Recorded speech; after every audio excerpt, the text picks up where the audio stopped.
Student, आज की video में हम अपनी कक्षा 10 के विज्ञान के जो चैप्टर नंबर 4 चल रहा था उसका अगला टॉपिक पढ़ रहे हैं, जिसका नाम है रक्त, जिसको अपन अंग्रेजी में ब्लड या इसको हिंदी में अपन रुधिर भी कहते हैं।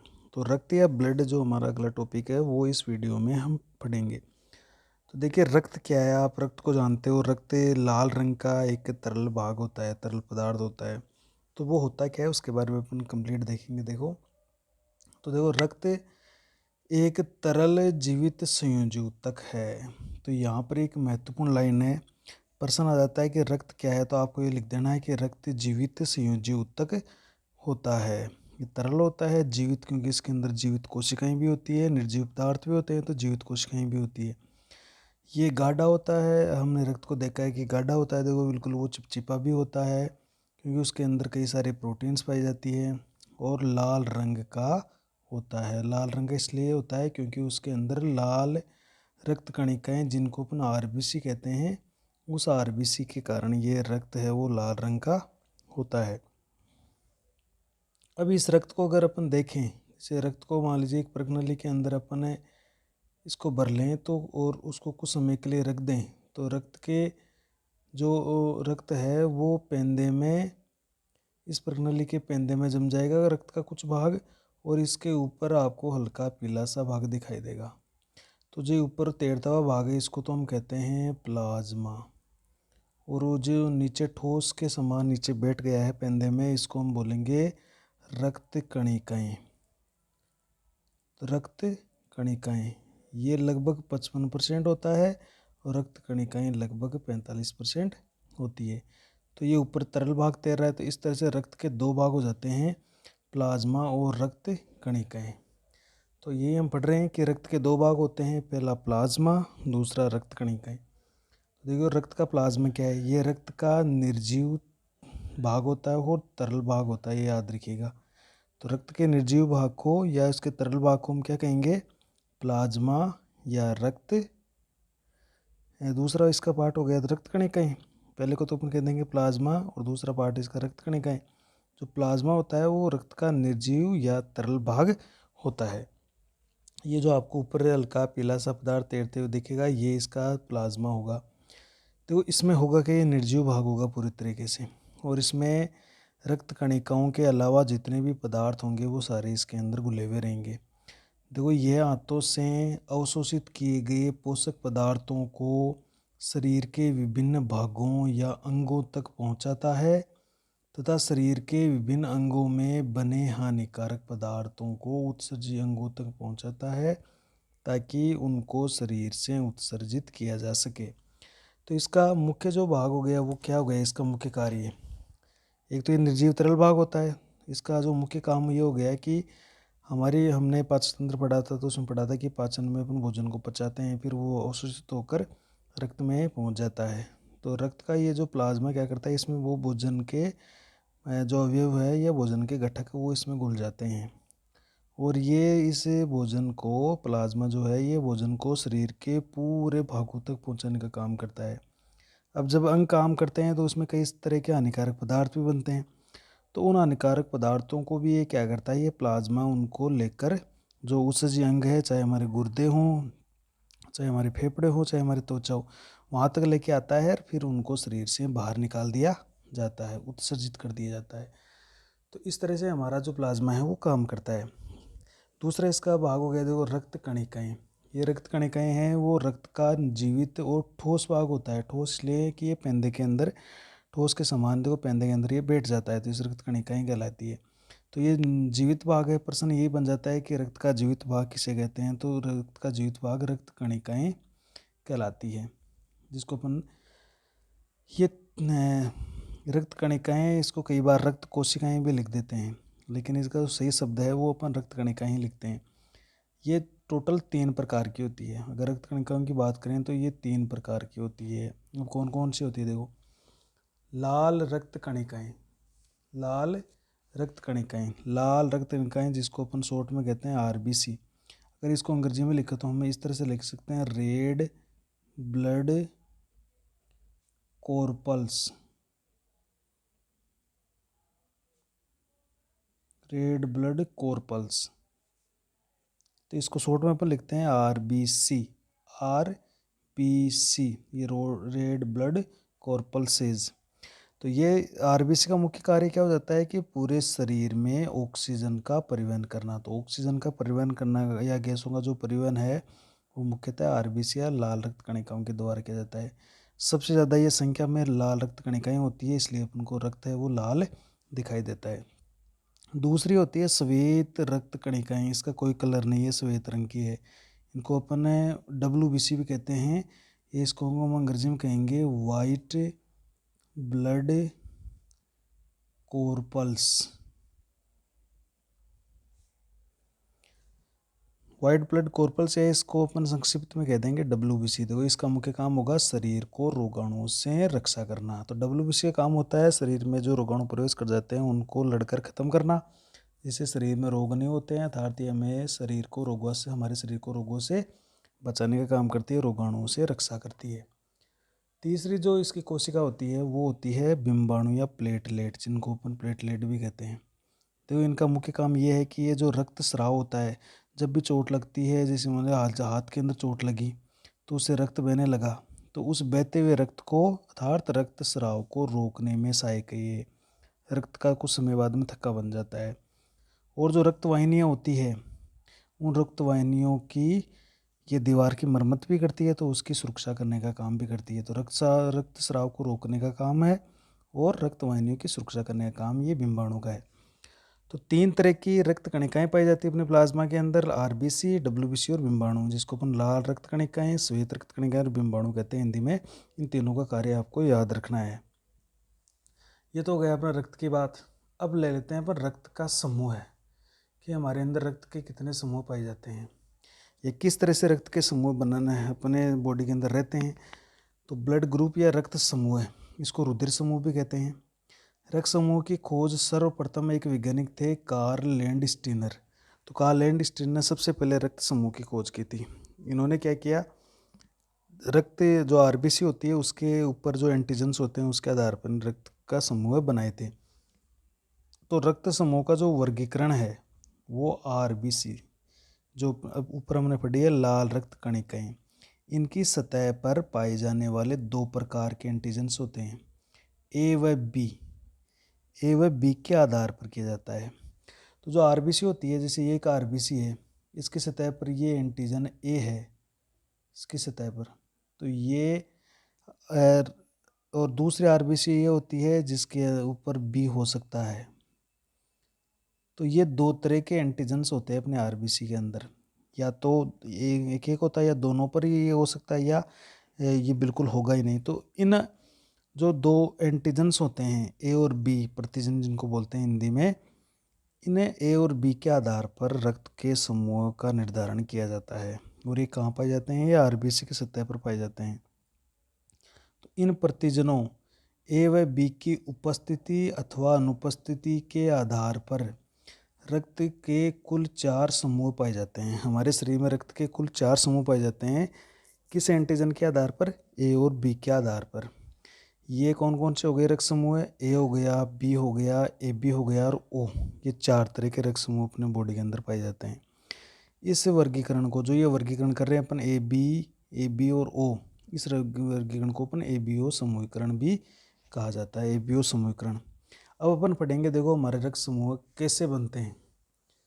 देखो ये हमारी RBC की सतह है, ये RBC मान लीजिए, ये कोई RBC थी और उसकी सतह पर ये A एंटीजन है, ये RBC सतह पर पाया जा रहा है A प्रतिजन। तो उस रक्त समूह का प्रकार क्या हो गया, A हो गया।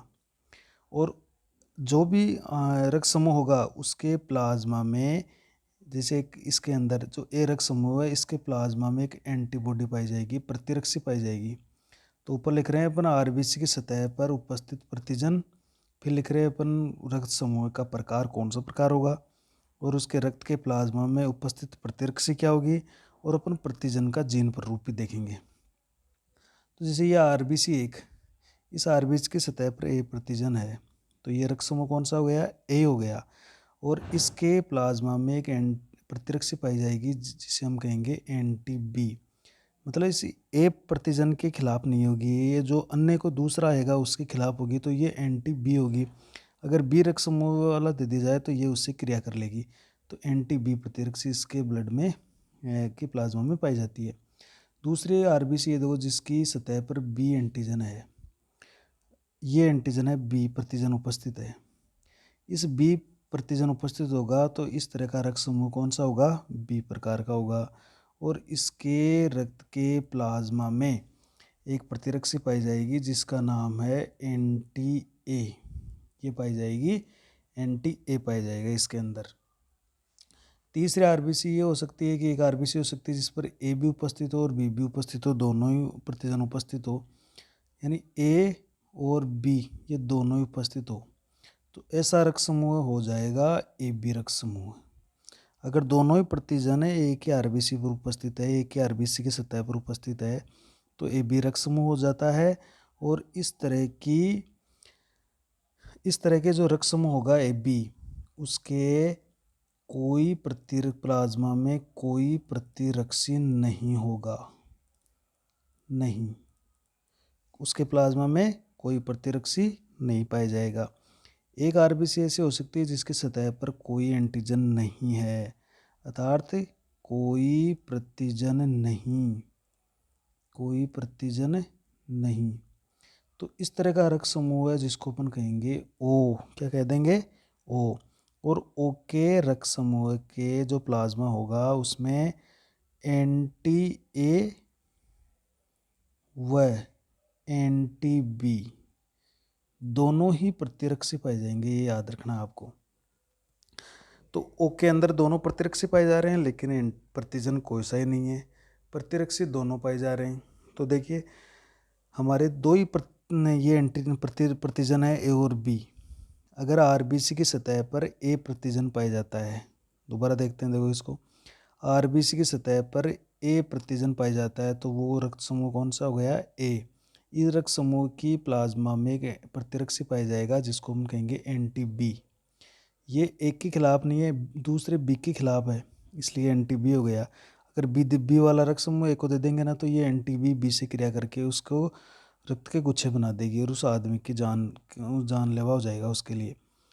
तो अगर आरबीसी की सतह पर बी प्रतिजन उपस्थित है तो वो रक्त समूह हो गया बी, और उस बी रक्त समूह के प्लाज्मा में जो प्रतिरक्षी पाई जाती है वो एंटी ए पाई जाती है। यदि आरबीसी की सतह पर ए और बी दोनों एंटीजन उपस्थित है तो उस रक्त समूह का नाम हो जाएगा ए बी रक्त समूह है, इसमें कोई प्रतिरक्षी नहीं है। अब यदि एक आरबीसी ऐसी है जिसकी सतह पर कोई प्रतिजन नहीं है तो ऐसा रक्त समूह हो जाएगा ओ, इसको ओ कहेंगे, लेकिन इसके प्लाज्मा में एंटी ए और एंटी बी दोनों प्रतिरक्षी पाए जाते हैं। अब ये जो दोनों, जैसे ए है, ए बी है, इसको तो हम कहेंगे सार्वत्रिक, इसको अपन ग्राही बोलेंगे, क्या बोलेंगे, या इसको हम कहेंगे सर्वग्राही। क्या कह देंगे, सर्वग्राही, याद रखिएगा। और ओ को हम कह देंगे सर्वदाता, सर्वदाता। सर्वग्राही क्यों कह रहे हैं इसको, क्योंकि इसके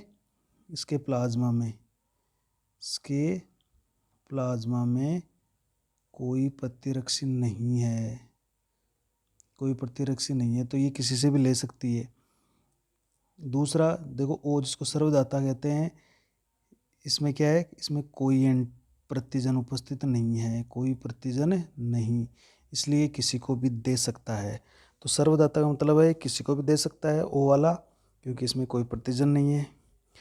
सर्वग्राही इसलिए है क्योंकि इसमें कोई प्रतिरक्षी उपस्थित नहीं है, कोई प्रतिरक्षी नहीं है, देखो इसके अंदर एंटीबॉडी। तो ध्यान रखिएगा, ये अगर हमें किसी एक ग्रुप है जिसको एक को बी वाले को दे दिया तो होगा क्या, अगर एक ए ग्रुप वाला बी को दे दिया तो ए का जो एंटीजन है ए, वो इस प्रतिरक्षी से क्रिया कर लेगा। देखो एंटी एस, एक एंटीजन एंटी ए से क्रिया कर लेगा और उससे जो रक्त दे रहा है उस देने वाले रक्त के गुच्छे लेने वाले के शरीर के अंदर गुच्छे बन जाएंगे और लेने वाले व्यक्ति के लिए जानलेवा साबित होगा। इसी तरह से बी रक्त समूह वाला अगर एक को दे दिया जाए तो इसका जो बी एंटीजन है वो इसके एंटीबॉडी से क्रिया कर लेगा और उस आदमी के रक्त के गुच्छे बन जाएंगे और उस आदमी के लिए भी खतरा निश्चित रूप से होने वाला है। तो इस तरह से ये अपने एंटीजन के आधार पर हमने 4 रक्त समूह बना लिए और उनके प्लाज्मा में हमने प्रतिरक्षी भी देखे हैं।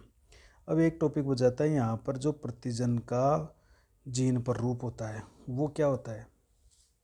तो आपको देखो थोड़ा सा इसको ले चलते हैं, अपन थोड़ा सा पीछे की ओर चलते हैं। हमने मेंडल पढ़े थे, तो मेंडल में हमने पढ़ा था कि कारक जो होता है, कारक को हम अब जीन भी कहते हैं। इस जीन के 2 रूप होते हैं, प्रभावी और अप्रभावी मुख्य रूप से। तो 2 ही रूप होते हैं। किसी जीन के कितने रूप पढ़े हैं, मेंडल के अनुसार 2 ही रूप होते हैं। एक प्रभावी हो सकता है, दूसरा अप्रभावी हो सकता है। जैसे हमने पौधे के लंबेपन का पढ़ा था, कैपिटल टी और स्मॉल टी। गोल को हमने पढ़ा था, गोल और झुर्रीदार, कैपिटल आर और स्मॉल आर। तो इस तरह से हमने 2 रूप पढ़े थे, एक तो प्रभावी है और दूसरा अप्रभावी है। लेकिन हमारी जो रक्त समूह का निर्धारण करने वाली जीन है, रक्त समूह वाली जो जीन है, उस जीन को हम कहते हैं आई।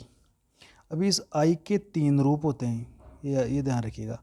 इसको हम कहते हैं आई ए, आई बी और स्मॉल आई। इसके 3 रूप है, जो कि मेंडल के खिलाफ है ये नियम। इसलिए अब 3 रूप होने के कारण इसमें देखो अलग अलग तरह के इसके एंटीजन्स या अलग अलग प्रकार का जीन पर रूप बनता है। जैसे ए रक्त समूह कैसे बनेगा, ए रक्त समूह कैसे बनेगा, तो ये ध्यान रखिए, ये जो दोनों है ना, आई ए और आई बी, ये दोनों प्रभावी है और एक दूसरे के प्रति भी प्रभावी है। ये दोनों अपना प्रभाव दिखाती है, जबकि जो स्मॉल आई है ये अप्रभावी जीन है। तो जो ए रक्त समूह वो कैसे बनेगा, देखो इसमें 2 जीन के हम देखते हैं, जीन के जोड़े भी बनते हैं। तो आई ए और जब आई ए आएगा तो भी ए बनेगा। या एक दूसरा इसका रूप हो सकता है कि यदि आई ए हो और स्मॉल आई आए, तो यहाँ पर क्या है, आई ए तो भी ए बन गया। आई ए स्मॉल आई आता है तो भी ए ही बनता है, क्योंकि स्मॉल आई है वो अपना प्रभाव प्रदर्शन नहीं कर सकता है। जो प्रभावी कारक है वो अपना प्रभाव दिखाई पाएगा।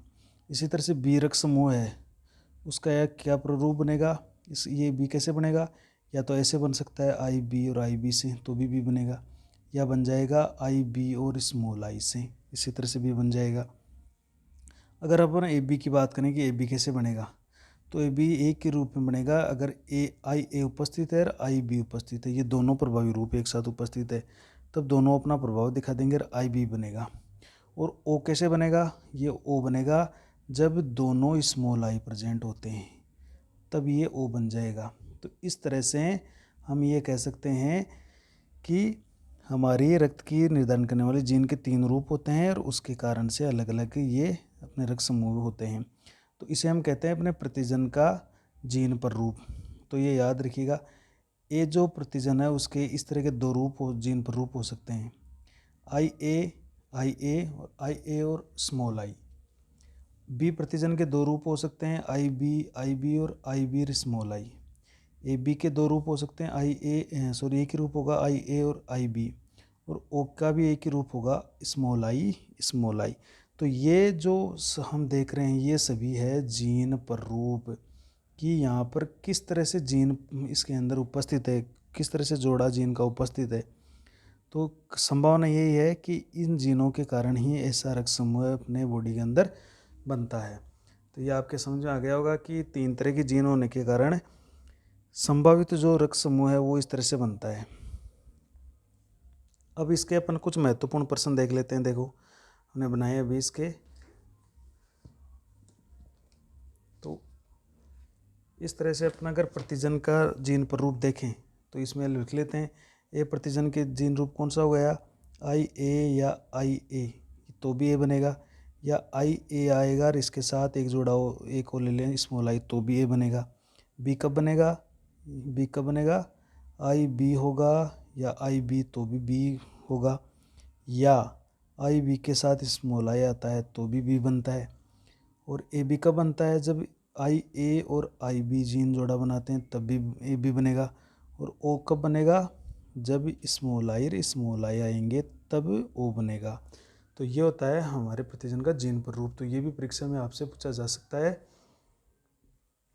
कि जीन पर रूप। और हमने पढ़ लिया सर्वग्राही AB और सर्वदाता O। अब इसके कुछ महत्वपूर्ण प्रश्न अपन देख लेते हैं फटाफट।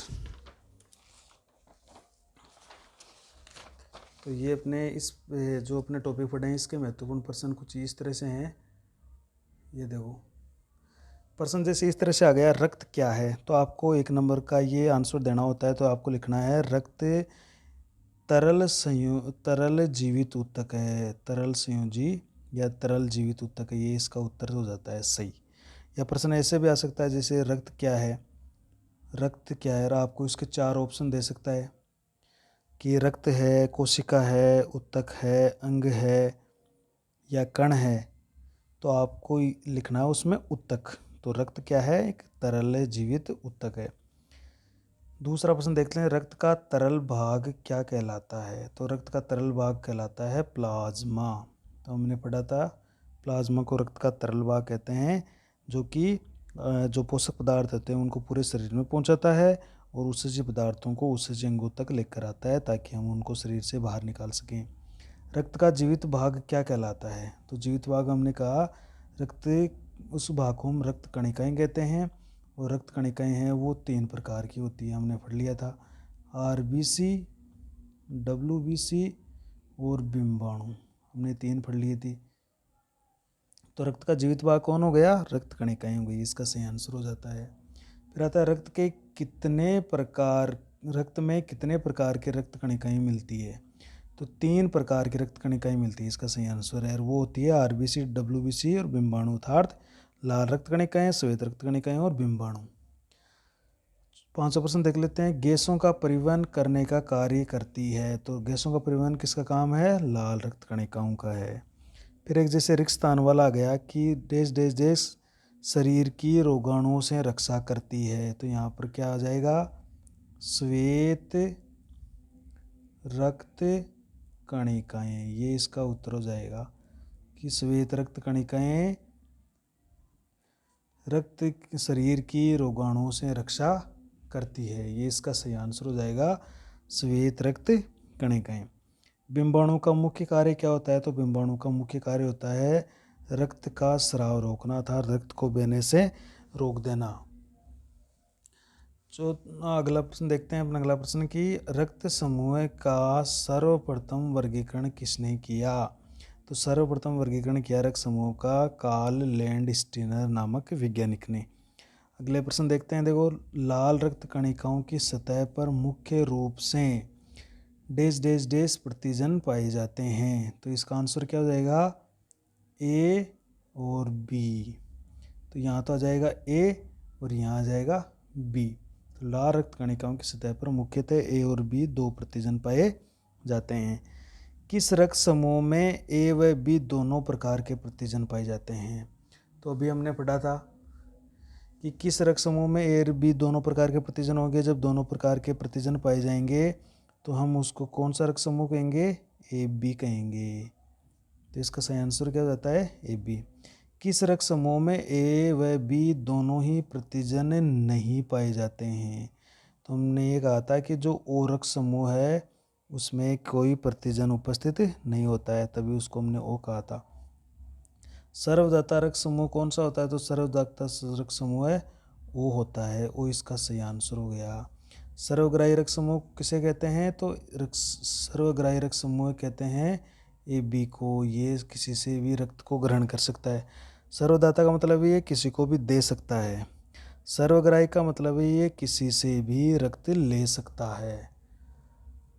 किस रक्त समूह के प्लाज्मा में कोई प्रतिरक्षी नहीं पाए जाते हैं? तो किस रक्त समूह के प्लाज्मा में कोई प्रतिरक्षी नहीं पाए जाएंगे? वो हमने पढ़ा था अभी कि A और B के प्लाज्मा में कोई प्रतिरक्षी नहीं पाए जाते हैं। तो इसका सही आंसर AB हो जाता है। A प्रतिजन व B प्रतिजन कहाँ पाए जाते हैं? तो हम ये कह देंगे लाल, इसका सही आंसर हो जाएगा लाल रक्त कणिकाओं की सतह पर। इस तरह का प्रश्न आ गया। तो ये कहाँ पाए जाते हैं? ये लाल रक्त कणिकाओं की सतह पर पाए जाते हैं। तो इस तरह से आपको ये और इस तरह से एक जो जीन प्रारूप वाला है वो भी आपके प्रश्न आ सकता है। जैसे मान लीजिए प्रश्न आ गया एक 16 वाला कि AB रक्त समूह का जीन प्रारूप, रक्त समूह का जीन प्रारूप क्या होता है, क्या होता है।